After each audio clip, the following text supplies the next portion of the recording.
السلام عليكم ورحمة الله وبركاته. على المودة والخير نلتقي وإياكم وسؤال فقهي. سؤالنا لهذا اليوم: هل يجوز للأب إعطاء زكاة الفطرة لابنه الفقير المحتاج، علما أن الابن مستقلا من ناحية السكن والمعيشة؟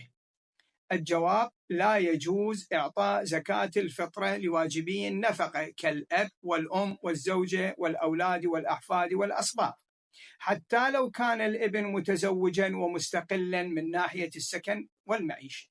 نعم، يجوز للأب إعطاء زكاة الفطرة لزوجة ابنه فتتملكها، ويمكن لها بعد ذلك أن تصرفها على زوجها وأولادها.